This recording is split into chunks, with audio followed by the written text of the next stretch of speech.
You're listening to The Secrets of Doctor Who, where we discuss everything about the hit BBC series, Doctor Who. And today we're discussing the third Doctor story, Planet of the Daleks. I'm Dom Bettinelli, and joining me today is Father Cory Sticha. Hey, Father Cory. How's it going, Dom? You know, I just realized I'm going to have to change the opening from hit BBC series Doctor Who to hit BBC and Disney Plus. Yeah. We are recording this before the latest season of the 15th Doctor, but you will have had that, and you got all of those episodes on Disney Plus. So yeah, well, and it's you watch the end credits, and it's funny to see BBC logo and Disney logo right next to it.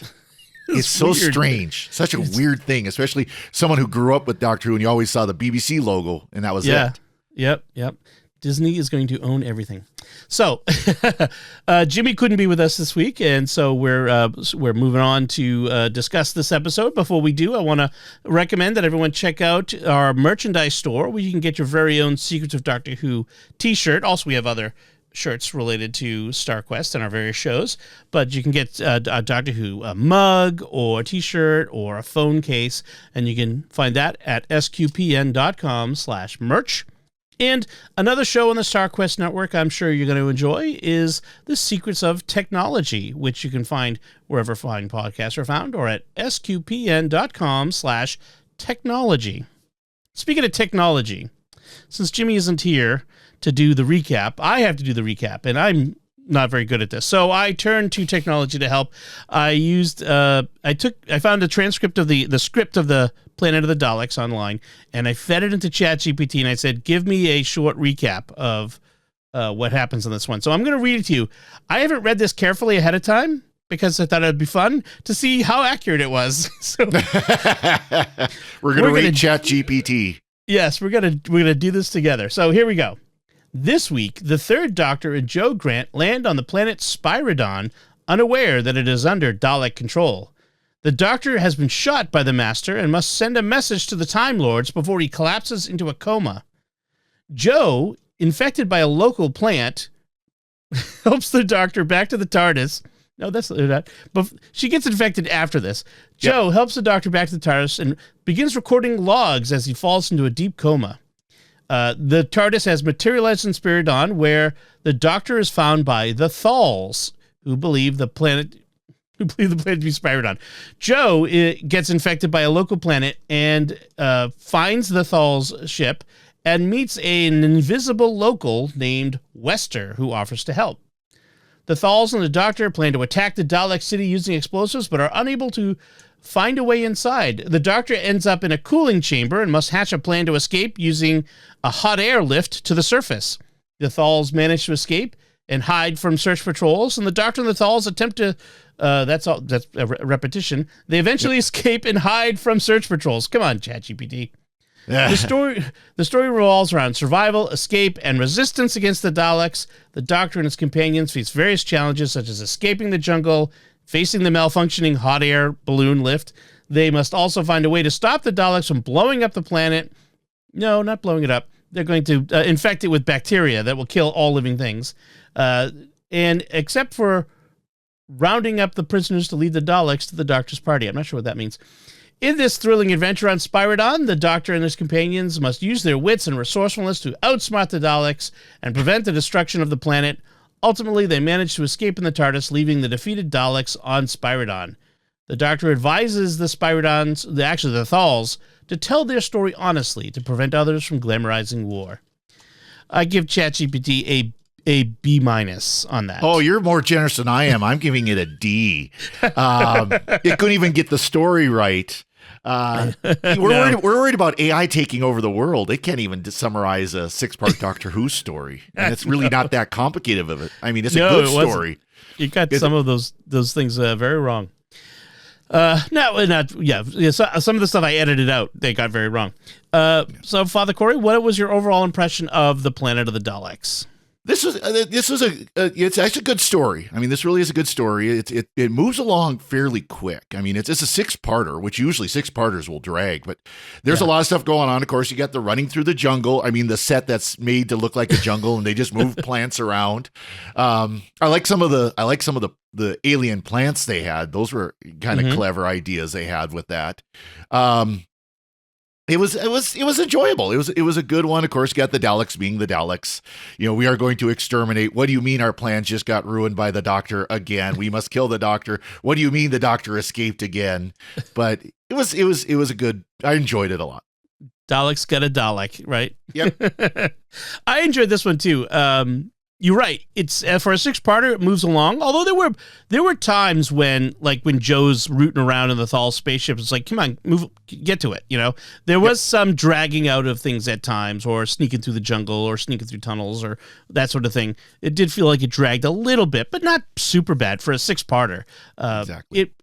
It was fun. I kind of liked it. I always like a good Dalek story, and it was interesting to see the Thals again, which we'll talk about where we saw them before, and see the third Doctor go up against the Daleks like this. This is we don't get we've saw in previous episodes him do it, but prior seasons we didn't get a lot of the Doctor versus the Daleks. So this was fun. The third Doctor in the Daleks. I mean. Yep.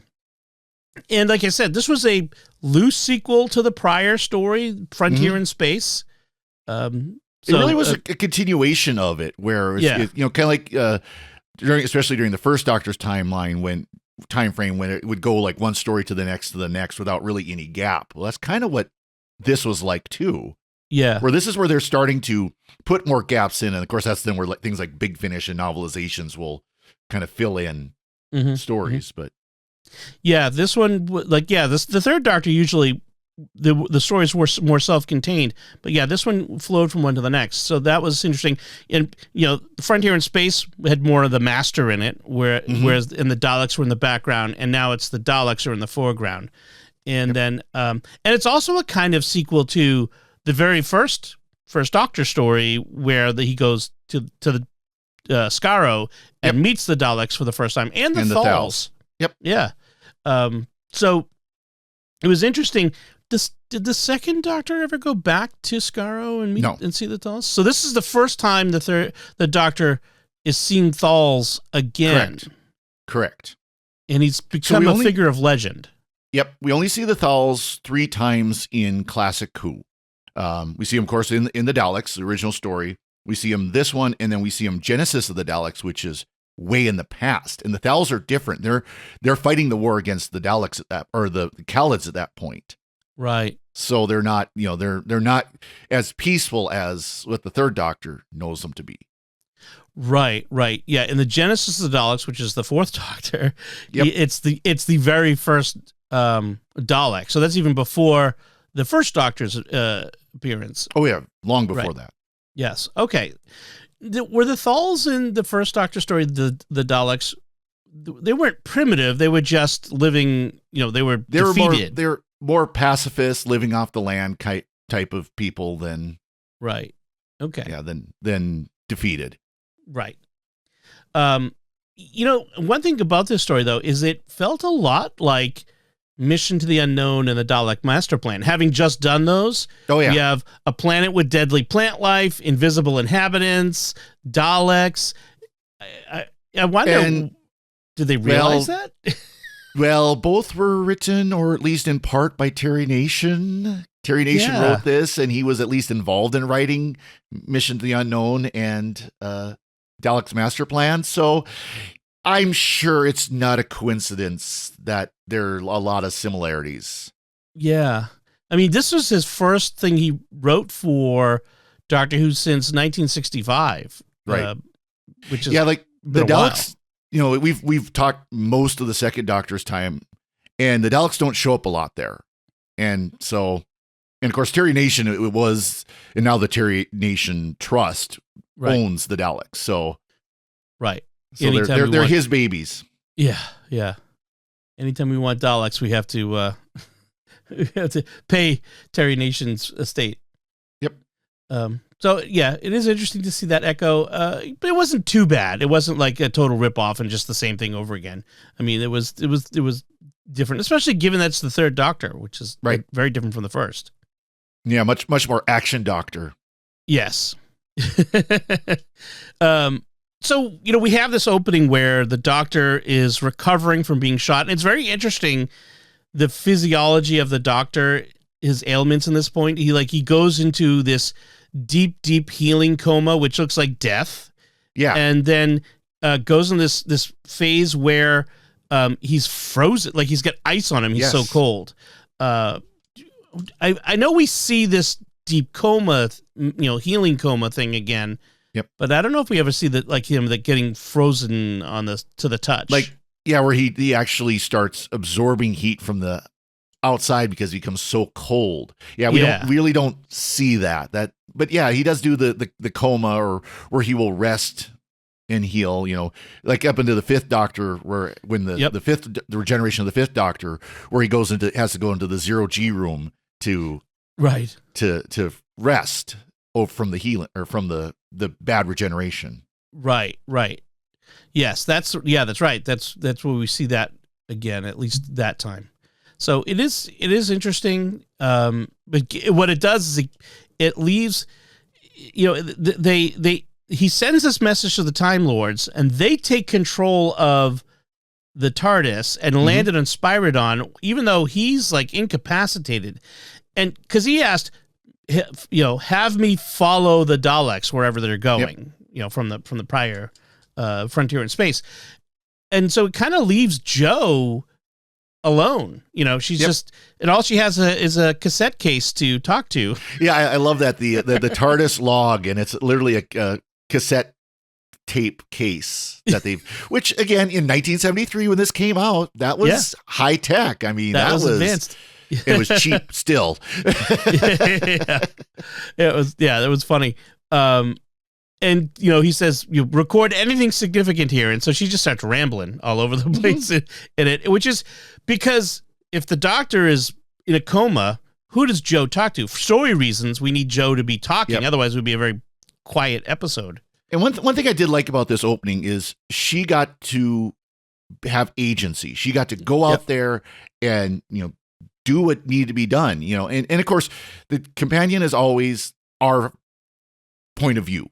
The companion is always the viewer in the show. So we got to have a tour of everything that was going on when they first got there through the eyes of Jo. And so that was actually very well done, Yeah. And that is one nice thing about Jo is she's not a screaming companion. She's not one that she goes out and does it. I mean, she's a good match to the third Doctor because she's very much action oriented as well.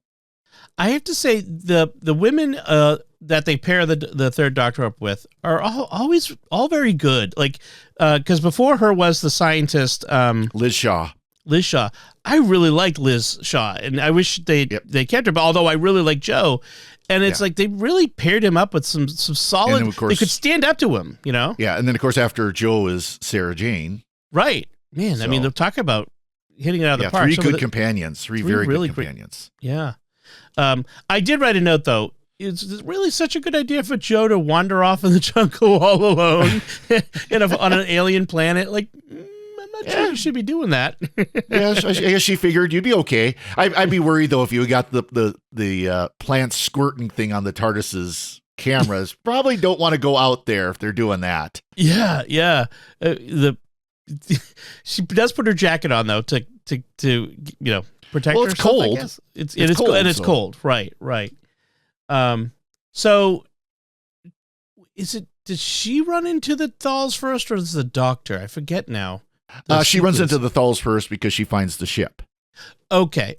Right. And they kind of quiz her, and it's a good thing Taran, the leader of the Thals, is qualified in space medicine. Yes. He's a space doctor. Because he's a space. It's like, wow, luckily they're not on Earth and in space, because now he can treat the Doctor. If they were on Earth. Well, The Thals had just discovered space flight, so it was still new to them. Yeah, that's right. And of course, 1973, anything space was cool. Or anything was cooler when they put space in front of it. That's right. That's right. Yes, that is true. Have some space drink called Tang. By the way, you recognized Taran, didn't you? No. Who is Taran? Played by Bernard Horsfall, who was Gulliver in the episode we're in the second Doctor episode. Have we done that one yet? Yeah, the one where it's the World of Stories.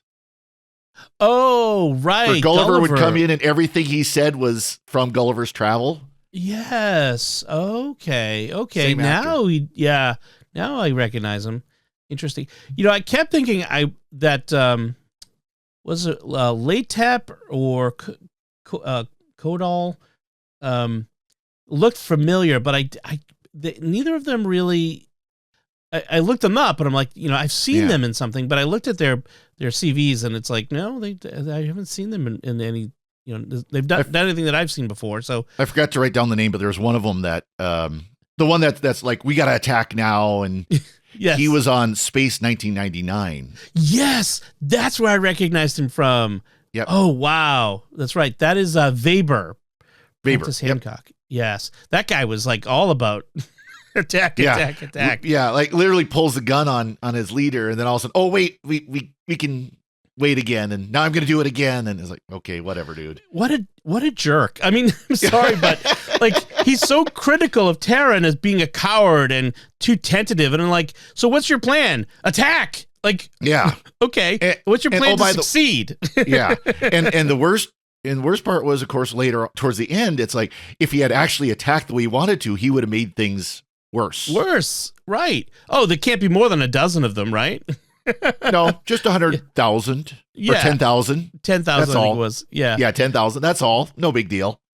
Like, and all along the way, he doesn't admit ever being wrong. He just says, no, I'm right. We need to attack. And then finally he, sacrifices like so many do in this story. Yep. There is a body count. There's not a bloodless thing. But not everybody dies. Half the Thals make it back. Right.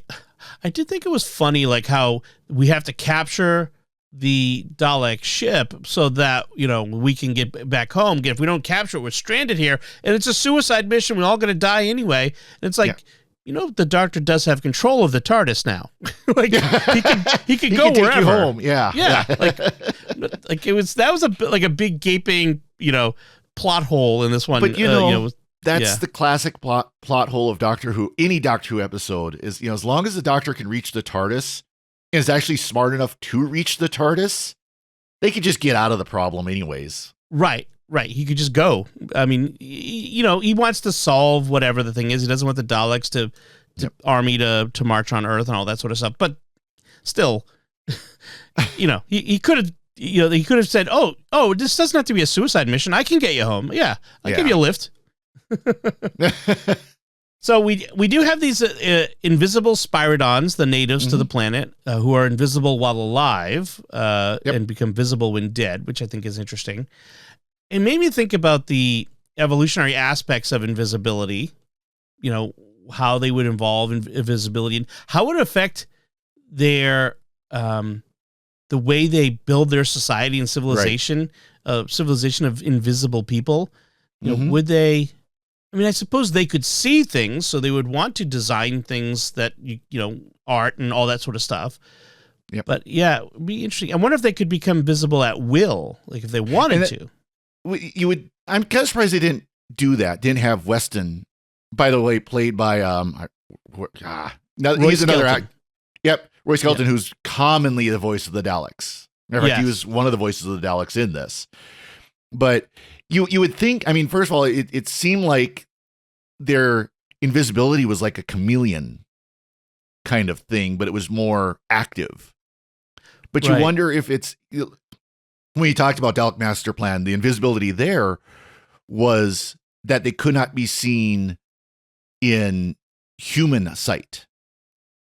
Right. So that they were. And it was creatures, not people, right? Yeah, creatures. But they were invisible at the light wavelengths that we can see. So you would wonder if the Spiridons could see other wavelengths. Oh, that could be. That would make sense. That would make sense. I wondered, like, what was the point of making the Spiridons invisible, apart from the Daleks want to learn the secret of their invisibility? That's the point. Is that the only reason? Pretty much. Either that or they got a good deal on a bunch of 1970s seat covers that they wanted shag to use. rugs. Groovy purple shag rugs. I was like, yeah. Look, it's Grimace. Yeah. All I can think is, some 1970s car where somebody's thrown one of those over the seats. That's all I could think of. Yeah, they were. I wonder what they smelled like inside. Oof. Oh boy. But the thing about the Spiridons is they had the couple distinctive characteristics, which is heavy breathing and a raspy voice. Like, yes. it was really kind of odd. It was like they're very interesting. Well, they had to choice. prove that these were not humans, so you can't see that they're not human. So you guess you'll have to hear that they're not human. Right. So I have a note that the first of the 6 episodes is a kind of a slow mover, lots of slowly creeping about, but it does pick up the pace. And when they first meet the Doctor after Jo is taken by Wester, and Jo's been infected, she's got there's this mold that when the plants spray you, it grows on you and eventually will take over your body. The Doctor gets infected too, but Taryn manages to spray some SPF 50 on him and clear all that up. It's an antifungal medicine. Yes, it's a little acne medication. But Wester also has a folk remedy, a local remedy for it as well. He's got chocolate syrup. Yeah. I thought it looked so much like just a bowl of chocolate syrup that he was pouring back and forth. Weber, as we mentioned, of course, is suspicious of the Doctor, but Taryn does remember this legendary tale of the Doctor. It'd be like King Arthur coming back, something like that, or Thor, somebody from legend, Hercules. And so I could see that because it's been that long. It's been probably 1,000 years. Well, and they'd heard of Earth from the first Doctor and companions, who got name checked, by the way. Barbara, Ian, and Susan got name checked. That's right, they did. Yeah, so they'd heard of Earth. So that's a legend. That doesn't actually exist. No, it actually exists. We get an invisible Dalek that the Doctor has to spray paint to see. Oh yeah. Which is interesting, and although it doesn't, it sort of burns them out pretty quickly. Yeah. There's something about how what they call it, light wave radiation, which is basically photons. Photons, yeah. I mean, isn't that basically what light wave radiation is? Photons, but it they say it uses so much energy, it basically runs the Daleks' energy cells down. Yes. Right. They're trying. That's one of the things that they're trying to fix, and which, like, they claim to have fixed by the end of the episode. Which 10,000 invisible Daleks. That would be a tough enemy to defeat. No kidding. Regular Daleks are bad enough. And I like that when they show the Dalek, all you see is the big flat circle on the ground where the Dalek is sitting. Not the wheels. There aren't wheels under there apparently on Daleks. I mean, in real life there are, but the Daleks just are kind of gliding across the ground. They're kind of hovercraft. Yeah. So the topic of courage comes up a lot throughout this story, and Weber is reckless, but he thinks of himself as brave.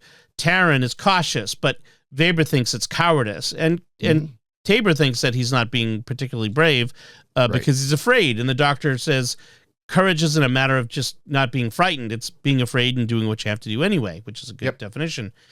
Same with Kodal. I think he comes up with Kodal. It comes up with him as well. And that's even at the end when the Thals are getting on the Dalek ship. He tells the Doctor tells him, don't glamorize the war. Don't glamorize the battle. Tell the truth of what happened, how you were afraid, how, the fear, the people who died, tell how they died. Right. Because don't make it like that we need to go out and fight. The glory of war, don't glamorize war. Don't glamorize the death. Be honest, which is, given the time frame, this is 1972, we've got the Vietnam War. We've got lots of wars of independence, colonial independence in Africa, all that sort of stuff. There's a lot of war at this time period. And also the Middle East, Israel and war. And, war is on people's mind. And this generation remembers Second World War. Yeah. So yeah. At this point, this comes out. This is only 30 years after World War II. So there's a lot of people watching who fought in the war, whose parents fought in the war. Right. And it is one of those balances we try to do, I think as cultures, is we don't want war, but if it's a just war, if it's a war that, like World War II, where, I mean, if the war wasn't fought, everybody would be speaking German in Europe type of deal. The ones who weren't exterminated by the Nazis. Right. So yeah, it is important, to have courage. And man, I've been reading a lot of World War II history because I'm a man over the age of 50. So I'm required. As you will. If you're not watching World War II history or reading World War II history, you're thinking about the Roman Empire. That's just what you do. While smoking meat. Yeah. But reading these, just the courage of these men who rushed into the breach, who went into battle, who risked everything as the bombs fell around them and the bullets flew past them, and just the immense courage it took in this. And those guys were afraid. Of course they were afraid. If they weren't afraid, they should be back in a hospital somewhere. That's not. No, that's exactly it. When guys started getting a little too gung ho, it's like, okay, get them off the front lines. Right. But that's different from recklessness too, which is, when Weber wants to make a Leroy Jenkins run at the Daleks. Exactly. Leroy Jenkins. That's an old meme. It's an old meme. It's one of my favorites. I love it. I love that. Look it up, folks, if you don't know that one. It's a video game thing. World of Warcraft meme. Yeah, it's great. Yeah. And especially given that he thought, there's only a half a dozen, or a dozen Daleks, and there's 10,000. It's just sort of no big deal. Yeah, it's just it's like recklessness. It's not courage. So I thought it was good to get that theme throughout the story. Of that. I like the planet. Interesting that it has ice volcanoes instead of molten ice, as opposed to molten lava that they explode with. It's kind of like if you see the experiments where you take a water bottle, unopened water bottle, and you put it in the freezer, and it stays liquid until you crack it open. That's kind of what they're saying this was, like the super cooled water. It turns into slush, right? I mean, that's really what it is. It's super cooled water that's a slush as opposed to a solid block. Right. And which explains why the planet gets so cold at night and all that sort of stuff. So it was I like that, and it played an important role actually in the conclusion, but it played important roles throughout the story. When they were using the not lava tubes but ice tubes to sneak into the city and almost get caught in an ice eruption. So that was a nice dramatic moment. The Daleks pretty much used the natural ice tubes for their cooling system for their building, or their city, as you would if you had if you had a city that was producing a lot of heat and you lived on a planet that ice naturally flowed through it. Yeah, of course you would use, just like we use geothermal heat. And they were basically keeping the Dalek army of 10,000 literally on ice. Yeah. In a sort of suspended animation, waiting for, because it's an interesting idea. If you have this army sitting around, when an army sits around, they need to be fed. They need to be, or whatever Daleks need. And Daleks wear out. Yeah. They're part machines, so they wear out. So if you put them on ice, you don't have to worry about the logistics of keeping them stored until they're ready, which I think that's really well thought out. I think that's a good job. Now, I think this is the first time we've heard anything about Daleks being affected that extremely by the cold. Yeah. Because, of course, that does play into part of it where Daleks get either pushed into the ice or get that ice water poured over them, and they freeze up, literally. Right. And that's how we eventually disable the whole Dalek army at the end. Unintentionally, the Doctor explodes the volcano into the storage chamber. That wasn't even his intent. His intent was to just collapse the tunnels. No, he did say that the idea was to get the bomb get the bomb to rupture the ice tube. Oh, was it? Oh, okay. and then pour the ice in. Yeah, and that's why when the bomb first went off and nothing happened, just that wall fell on the Daleks that were coming after them. He said it failed, and then they had an eruption, and that's where the ice then comes in. And you see that ice coming over all the miniature Daleks. Yes, that was fun. Like setting up all the little miniatures. That would have been fun to see them doing that. But, that was the plan when they had just the one bomb left. I liked the physically wrestling with the Daleks too. Like, you know, when they're tackling them and stay out of the way of the gun, you know, and it's like, yeah, I mean, all you have to do is hop on the back and ride it around. Yeah. Well, like I love Jo where she's like behind one of them and the Dalek's turning and she's getting on the other side, and kind of like you might do where you tap someone on the shoulder and then move to the other side. That's kind of what she was doing to a Dalek. Yeah, she was just sneaking around behind them. I mean, she did a lot of great sneaking around, like getting in and out of that city. Mm-hmm. Yeah, that was pretty good. The Doctor also uses the log device that he picked up from Jo as to turn into a Dalek disabler, which only works once because. Well, it only worked once because the Dalek stomped on it.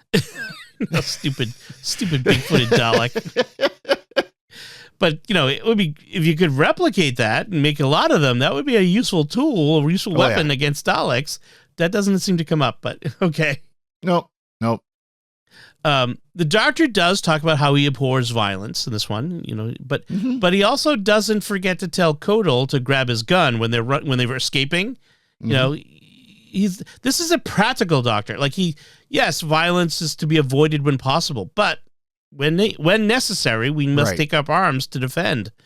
So, and I know we as a panel have criticized the kind of the hypocritical nature of New Who, where the Doctor hates violence, but then he'll use other people to do the violence anyways. Yeah, this is an era of Who. It's like, I don't like violence, I don't want violence, but if violence needs to be done, I will make sure it gets done. Right. Yeah, I mean, that's what you want from your hero. You don't want a hero who loves fighting and battle and killing, and unless you're watching Reacher. No. But even Reacher doesn't love it. He just enjoys it quite a bit. He enjoys applying the principles of justice in a physical manner. Exactly. Now we have to talk about the hot air balloon. So they're stuck in the very bottom level of the Spiridon city that the Daleks have taken over. Yep. And they're in this chamber with this huge refrigeration unit, although it's the other end of the refrigeration unit where the heat is being dumped from the Dalek cave. So there's a lot of heat coming off of this. Like the Doctor says, the biggest refrigeration unit I've ever seen, or something along those lines. And so there's this tube that's venting this hot air to the surface.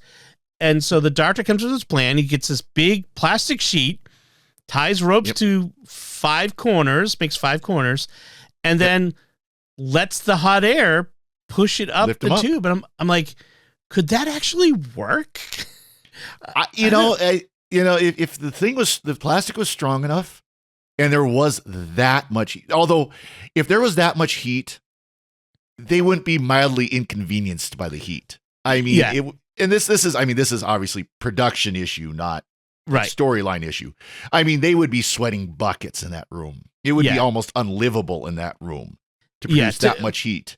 That much heat to lift 5 people, that would be. But the principle's solid. If the tube was solid, big enough, and you had a large enough sheet that it could create the balloon, absolutely it could. Because I mean, look at what we do with hot air balloons today. Right.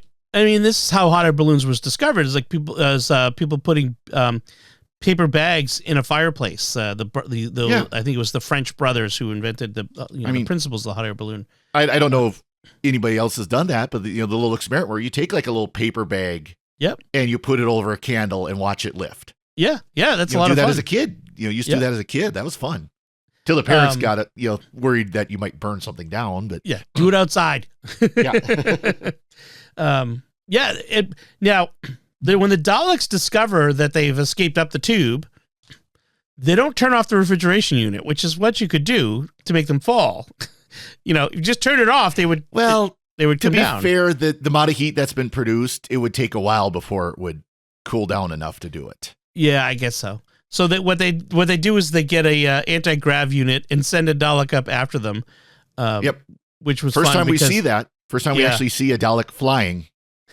Although they end up like when they finally get to the top. Of course, it starts ripping, and then they have to climb up the rest of the way, and the Dalek is chasing after them, and they knock it back down. And they said this tube was like miles, right? Yeah, a couple of miles long. Yeah. So when that thing hit the bottom, that should have exploded like a nuclear bomb. Yeah. At a minimum, there should have been shrapnel of Dalek all over the room. Daleks splattered on the walls. All the Daleks who were underneath. Well, and then later on, Joe and Latep climb down ropes into the thing. And I'm like, maybe not miles then. No, you wouldn't climb down. Even with knots every, few feet. First of all, that'd be a lot of knotting every few feet. Well, there'd be a lot of rope, 2 miles. too. Yeah. They didn't have that much rope. So they kind of waved their hand at that one. By coincidence, the top of the shaft is where the explosives, the Thals had hidden their explosives for some reason. And they were hidden at the top of the shaft. I didn't even talk about how the Daleks had discovered the map to where the explosives were on the body of Kodal. I think Kodal, they killed him, or I can't remember which one it was, but yeah. Yeah, they got one of them. They got the map off them. They went to go retrieve the explosives. Joe shows up, and was it? How did she blow? She blows some of them up, right? The ones that were there with one of the there was a. Oh, they had set the bombs to go off, and she got 2 of them turned off, and then got hit with a rock fall. Of course, a nice concussion there. And, but then she's able to grab the 2 that she turned off, and then of course the Daleks wander in right at the right moment to go boom. Right, that's what it was. And because they were coming to the top of the shaft. The other ones who had set them to explode had already left. Yeah, that's right. That's what it was. And so they had coincidentally got there just in time to get blasted to bits, which is convenient. So we have this female Thal that has been introduced at this point, Rebecca. Yep. Rebecca. Yeah, because another Thal ship crashed. Right. About this point. Yep. And they were a follow-on, and she and Taryn have a history, and he's not happy she's there. And so the doctor suggests that Joe have some bonding time with Rebecca as a female shoulder to cry on, and it was very 1973. It was funny. Because Taryn didn't want her to come because they were in a relationship, and that's like, one theme that you see kind of throughout this too is they all thought that this was a one-way trip, that this was a suicide mission, and so they're taking risks. Well, of course, now that his wife, girlfriend, whatever she is there, now he can't take the risks he would have before. No, probably not. But yeah, and I mean that was the thing is like this is a one-way trip. We're gonna and how dare you come? And she's like, I have the right to come because I'm trained as much as you are. So very 1973. So the Daleks, their new plan is using bacteriological warfare. They have developed this bacteria that, when released, will cover the entire planet and kill every living thing. But they need to inoculate all of the Daleks first. But before they can do so, Wester sneaks in to the Dalek city and sacrifices himself. And shuts the door in the room and then opens the canister, and the Daleks who are inside have been inoculated, but they can't ever open the door. Not all the Daleks outside have been inoculated yet. They're still in the process of doing that. If they open the door, they'll kill the entire army, the Dalek army. We are trapped here forever. Yep. So we have a that ambush with the ice volcano pool. That was a lot of fun. The Daleks often can't decide what they want. Do they want to kill the Doctor? Do they want to capture him and interrogate him? And this is how the Doctor manages to escape time after time after time, all through New Who and Old Who. It's like James Bond and the various villains. It's like, now I'm going to set up an elaborate way to kill you, Mr. Bond. Thanks. Or the Incredibles, You got me monologuing. Yes, right. And so they at times capture him, then they want to kill him, then they want to capture him again. So yeah, I'm trying to think of what else. Is there anything? Let's talk about Latep and Joe. Latep falls in love with Joe and wants her to go back to Skara with him, and she's like, "Dude, I just met you." Yeah, and when she first shakes his hand, of course, Thals don't shake hands, so they don't know that. They did a weird thing with the camera angle on that. He just looked creepy. He had kind of this, you could see all his teeth and just kind of almost looking down, like the shadow on his eyes, and yeah, just really creepy. Yeah, look. It was a bad first impression. That was meant to be like he's crushing on her now type of thing. Yeah. And Joe said, no, I've got my own planet to go to. She's thinking, I'm not going back to the planet where the Daleks come from. No way. Yeah. She's not Susan, sticking around, after the Daleks, the post Dalek invasion Earth, or, I wonder if that was almost a callback to that. Oh, I wonder. That was meant to be kind of like the opposite of, because Latep even goes up to the doctor, kind of like asking father for the daughter's hand. Yeah, that's true. But goes up to, and the doctor's like, well, it's her choice. It's kind of an opposite of how it was with Susan, where Susan was basically forced. Yeah, the doctor said, you should stay. Yeah. Yeah. And also different from, say, Vicky, who stayed behind in Troy. Mm-hmm. Joe's like, nope, I want to go. Like, and even the doctor is like, hey, well, so where do you want to go next? And we get the entire space and time to go. And she's like, I want to go home. Yeah. It's, I'm a little homesick. Let's get back home and then we'll talk about where we're going to go from there. Exactly. And that's where we end. So any other notes on this one? I had to laugh the first time the doctor got captured. There's the scene where there's the awkward elevator scene. He's in the elevator with a Dalek, and they're just kind of sitting there. You can imagine hearing the music. Yeah, exactly. The girl from Ipanema. Yep. And then, of course, I love it. The name bacteria bomb sounds so much better and so much cooler than biological weapon. Yes. Germ warfare. There was another one they used to call it. And then another production, cheap out production thing. The Supreme Dalek, his eye stock, was literally a flashlight. Was it really? They just stuck a flashlight, like an old 1970s plastic flashlight, on the eye stock and flashed it with his little eye or little beacons. Oh, right. Yeah. That's funny. Cheaping out. All right. That's all I got. I guess that's it for this, the Planet of the Daleks, which, we'd like to take a moment now to thank our patrons who make it possible for us to create The Secrets of Doctor Who, including Robert H., Father Stephen W., Kari O., Christy R., and James M. Their generous donations at sqpn.com/give make it possible for us to continue The Secrets of Doctor Who and all the shows at StarQuest, and you can join them by visiting sqpn.com/give. This StarQuest show is also brought to you by Exodus 90 and the Exodus 90 app, a daily companion to help you grow closer to God and to become the man you want to be. This summer, join the Enthronement to the Sacred Heart, the Exodus 90 Summer Book Club, and St. Michael's Lent, beginning August 15th and leading up to the Feast of St. Michael the Archangel on September 29th. Go to exodus90.com/SQPN for a 14-day free trial to the Exodus 90 app and to learn more about St. Michael's Lent. That's exodus90.com/SQPN to join us for St. Michael's Lent starting August 15th.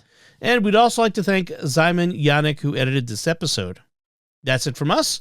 What did you think of Planet of the Daleks, this third Doctor story?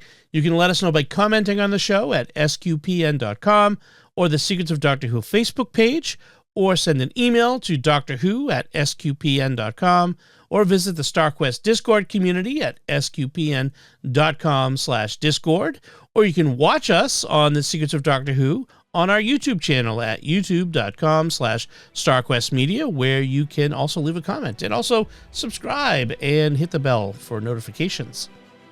We'll be back next time when we'll be discussing the fourth Doctor in the Armageddon Factor.